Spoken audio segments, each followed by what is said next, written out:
গাধাকে সৃষ্টি করার পর তাকে বলা হলো সকাল থেকে সন্ধ্যা পর্যন্ত তাকে ক্লান্তিহীন পরিশ্রম করতে হবে, সারা জীবন তাকে পিঠে ভারী বোঝা বইতে হবে, খেতে পাবে শুধু ঘাস, আর তার মাথায় কোনো বুদ্ধি থাকবে না। তার আয়ু হবে 50 বছর। গাধা করজোড়ে সৃষ্টিকর্তাকে বলল, আমি এত বছর বাঁচতে চাই না, আমাকে 20 বছর আয়ু দেওয়া হোক। সৃষ্টিকর্তা সেটাই মঞ্জুর করলেন। কুকুরকে যখন সৃষ্টি করা হলো তখন তাকে বলা হলো যে সে হবে মানুষের সবচেয়ে বড় বন্ধু, কিন্তু সে খাবে মানুষের উচ্ছিষ্ট, এবং তার আয়ু হবে 30 বছর। কুকুর সৃষ্টিকর্তাকে বললো, আমি এত বছর বাঁচতে চাই না, আমাকে 15 বছর আয়ু দেওয়া হোক। সেটাই মঞ্জুর করা হলো। এরপর বানরকে বলা হলো, তুমি শুধু গাছের এ ডাল থেকে ও ডালে ঝুল খাবে এবং নানান রকম ফন্দি ফিকির করে মানুষকে আনন্দ দেবে, তোমার আয়ু হবে 20 বছর। বানর বলল, আমি 20 বছর বাঁচতে চাই না, আমাকে 10 বছর দেওয়া হোক।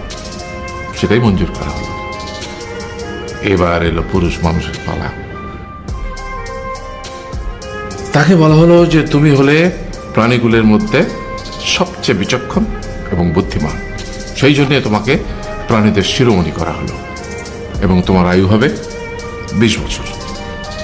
তখন পুরুষ মানুষ বলল, করজোড়ে বলল সৃষ্টিকর্তাকে যে 20 বছর আয়ু অত্যন্ত কম, হে প্রভু, আমাকে ওই গাধার সে যে 30 বছর আয়ু চায়নি সেটা আমাকে দেয়া হোক, ওই যে কুকুর 15 বছর ফিরিয়ে দিয়েছিল সেটাও আমাকে দেয়া হোক, আর যে বানর 10 বছর নেয়নি সেটাও আমাকে দেয়া হোক। 20 বছর অত্যন্ত কম, আমি দীর্ঘদিন বাঁচতে চাই। সৃষ্টিকর্তা সেটাও মঞ্জুর করলেন। তারপর কি হলো? সেই থেকে ছেলেরা পুরুষ মানুষ হিসেবে বাঁচে 20 বছর, তারপরের 30 বছর সংসারের বোঝা পিঠে করে বয়ে বেড়ায়, সেটা কার মতো? গাধার মতো। তারপরের 15 বছর সে তার ছেলে মেয়েরা যা দেয় সেই রকম ঠিক কুকুরের মতো উচ্ছিষ্ট খেয়ে বাঁচে।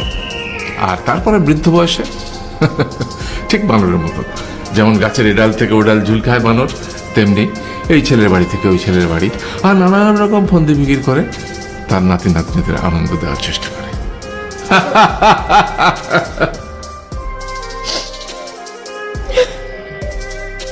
আরে এই থাম, কাঁদছিস কেন?